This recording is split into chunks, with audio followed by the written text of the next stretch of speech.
This is time for a podcast once again. Yes, stop being poor. Be successful.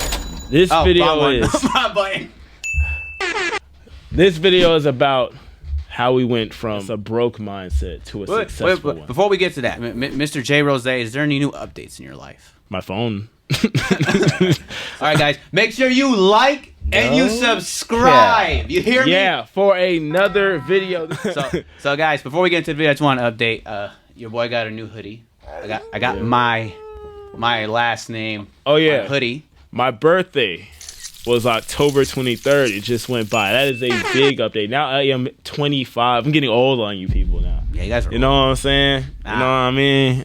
Your boy got wise on you. You know what I'm saying? So you want to explain like what a brokey mindset is for the people? So guys, for the people that know, well, that associate or talk to me in general, I don't like that broke mindset. I hate that. Get away from me. I don't like you if you have that. I'm just going to be honest with you. And I want to say it typically surrounds a couple things, which is typically things like scarcity, comparison, lack of self-belief, short-term pressure. Is that all? I know there's a lot more, but that's not. For me, I think when it comes to broke mindsets, there's a lot of typical character traits that a lot of people have. Like they're often asking for things without giving things. They don't have ambition. They don't have goals. They don't know where they want to be. I think that's typically where it is. They typically clod the people who are the biggest and don't worry about where they're at in life. Like you're worried about the man 20 miles out, but you don't even have something to eat at night. It just doesn't make sense to me. Tell him again. Tell him again. A book. Well, I put Kevin on it, but it was Secrets of the Millionaire Mind. It kind of broke me into understanding like why people kind of clod the people who are at the top, but don't understand where they're at in life, and they worry about other people when they can't even eat, or like they're worried about what other people got going on, but when they want to be where those people are. You're talking about millionaires, but you don't even know. You clod millionaires, but you don't know why you're even hating on them in the first place. You just don't like the fact that they have more than you. And that doesn't make sense to me why you put yourself in that position. So that to me is a broke mindset.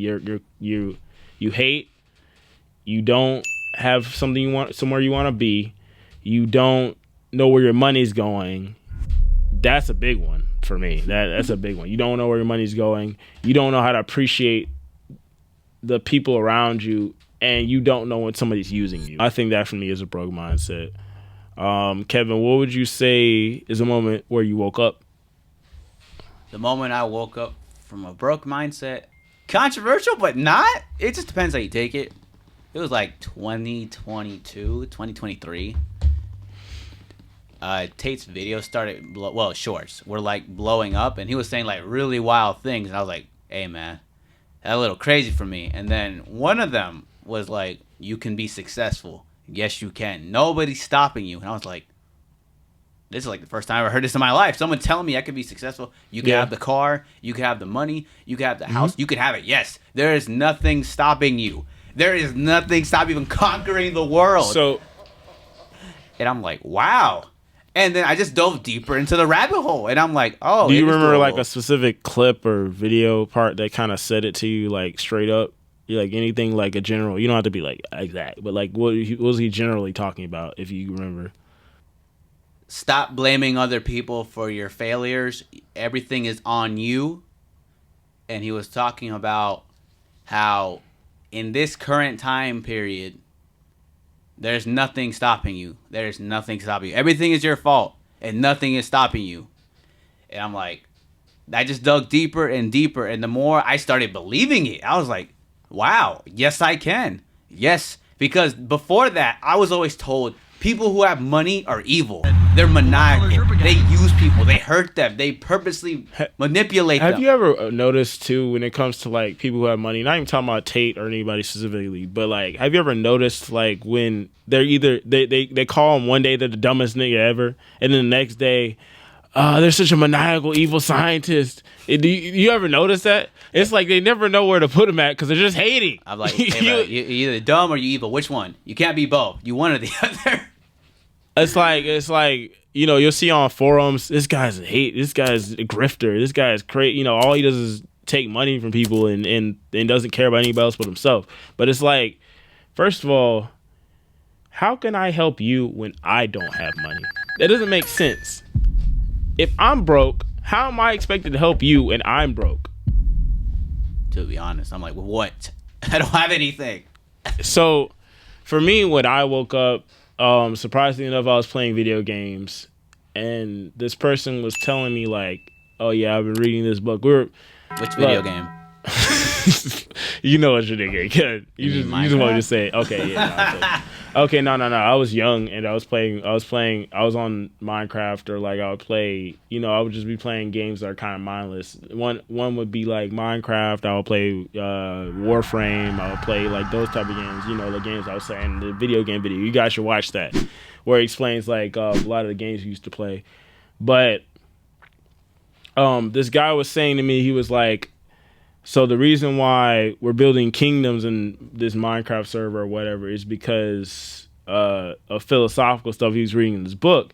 And I was like, I never really had anybody describe to me like philosophy. I was like, who's like philosophy? Who's like these philosophers you're explaining to me? You're like, he would be like, oh, Marcus Aurelius, or like Karl Marx and stuff like that. I was like, I didn't understand like basic philosophy. I didn't understand politics. I didn't understand like that kind of abstract stuff. So when he was explaining to me, I was like, huh. And then he was like, read this book. So what happened was, I didn't necessarily read the book, but I kept listening to the guy. He would just explain these people, and he would say like, well, this is why people are voting for this. You know, I forgot who was president at the time or whatnot, but he's like, this is why people are voting for this person, this is why people are voting for this person. Now I'm starting to understand like politics, because in order to understand science, politics, religion, or any other subsidiary of like abstract thought, you have to start off with you have to understand why you think a certain way. So when he's saying these things to me, I kind of started to build a mindset of like, well, why am I here? What am I doing with my life? Like, what are my goals? Why am I stupid? You know, like, what's you know, my purpose? Yeah, like, what am I doing here? Like, you know, because and not necessarily saying I never thought about what I want to do in life, but it just kind of opened the door for why I wanted to do certain things. Like, why I think a certain way? Because he was saying like, there's two sides to thought, or like there's three or four, or just depending on where what area of like subject you're taking. Take this person's information versus anybody else's. They have things I really want to, I guess, I wouldn't say copy, but characteristics I would like to adapt, like confidence, okay, fitness, financial intelligence, financial literacy. Yeah, my bad. Financial literacy, guys, there's a difference. Wisdom and understanding the world from a different perspective than your everyday, you know, in your hometown. That's where I was like, wow. And, you know, the cars and watches is cool too, but, you know, that's just, it comes with it. It's just... So for me, it's like, I looked at the pillars of life, right? Mm-hmm. So, you know, you have religion, you have relationships, you have business, you know, house, a car, kids, a wife. You know, those are not, you know, some of those are part of those things, but I was just giving an example. Yeah. So when you're looking at the pillars of life for yourself, now it's, well, how do I get from I'm just playing away in the game to I'm playing the game in real life? You know, now you know, you're going to game theory. You're figuring out like, what do I need to do to get a wife, the car, the house, and the business together so I can sustain all those things. And the first thing you think about is read a book, watch YouTube, or, you know, whatever else kind of media, read articles. So that's all I used to do, was like from, I guess, 2016-ish to now, all I do is read, watch, and sit down and understand the concepts of things that I need to understand. Like, the biggest thing, I guess, is pattern recognition. I guess patterns of the people you're trying to evolve towards, and pattern towards the people, towards the job and or business acquisitions you're trying to go towards. So if, for instance, me, I always wanted to be like a person that engineers computers, or I always wanted to like have custom TCs be sold and stuff. That's something I want to do because I'm a tech savvy person. So I like tech. And Kevin, for instance, what was something you want to do? I was always interested in cars, but I was always afraid because I don't know what I'm doing, and if I break something, it's not like $3 to fix it. Yeah. So that is where I started to get the shift. Is like you have to have a goal. Now it's how the hell do I get to that goal?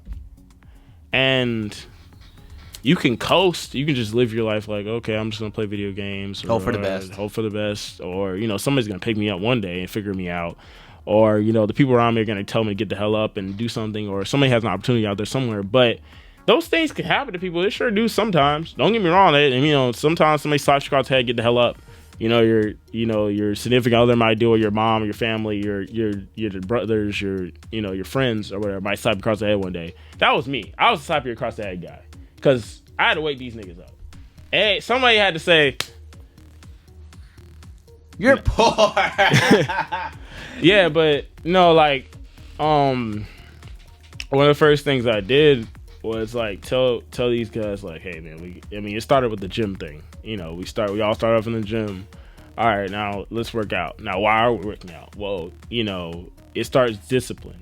First of all, that's the first thing we have to do is discipline ourselves. And I think a lot of dudes start off disciplining themselves with workouts because it's the easiest startup to control yourself. The first thing you do is control yourself. Once you learn to control yourself and you learn discipline, you can kind of apply those habits to other things like money. Now, it took us a long time. It took me especially a long time to figure out like how to discipline myself in other areas like I do the gym. Because you never really think, let me go from applying this gym to other things. Like why am I going to the gym and disciplining myself with this, but I can't do it with my money? Why am I worried about trips? Why am I worried about, especially one thing we used to do is go to California all the time or go to Florida. Why are we going to these places just to stare at each other and then come back?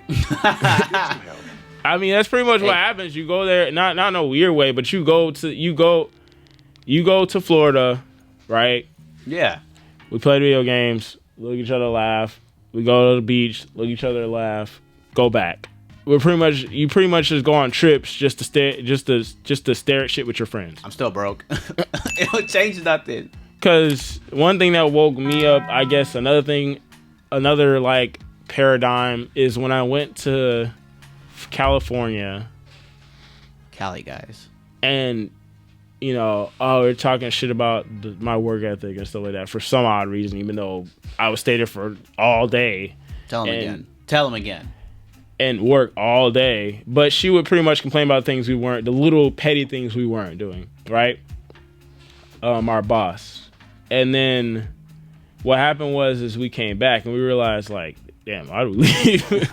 I'm still broke. But you come back and realize you're still broke, right? You come back and realize my money hasn't changed, my life hasn't changed, my responsibilities are still all the exact same as when I left. You cannot leave your responsibilities in any way, shape, or form enough to where you don't have anything. You will still come back with the same things you came and left with. So whatever things you leave with that trip, all these people are telling you, just go out, just go on a trip. Just hang out, just go to a party real quick or whatever. When you leave, you go to get drunk or you smoke or whatever, y'all doing your off time. And you're still broke. You're still going to come back, though. You're still going to come back with the same problems, with the same trauma, with the same responsibilities you left with. One of the things you learn is when you take that biggest leap and you come back, you're taking the biggest leap backwards. So like that big leap we took to California, we took a big leap back. And now we're just wondering why we're still here.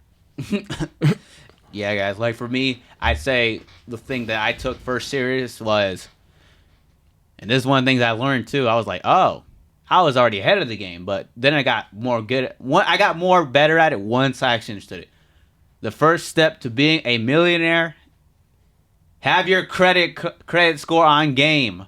Your credit score matters. Yes, it does. You cannot be a millionaire without a high credit score, unless you're talking about less than 1%. Because I know somebody's gonna comment, somebody who's like, well, you didn't have a credit card. Well, you're talking about less than 1%. But credit score matters. When you want a house, you want a business, you want a loan, you want a car. Hey man, what's your credit score? Or guess what? You're gonna get that 30% interest. Oh man, I ain't got a credit card. Well, you know when you buy a car, you get 30% interest, 50% interest. You're like, what? So things like that is one of the first things I took serious. Always learn finances, guys. A lot of people are financially illiterate. All right, guys. Thanks for watching another Tog video. Yeah, guys. Make sure you replay the video 37 times and you tell your dad about it. You tell your cousin Tracy about it. And make sure you tell your ex-girlfriend about it. Wait, well, I want to tell my ex-girlfriend. Hey, man, she ain't got nothing better to do. I'm just being honest.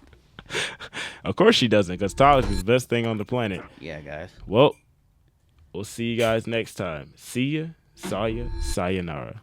I'm doing the hand thing. You can't see it right now, but I'm kind of doing the hand thing.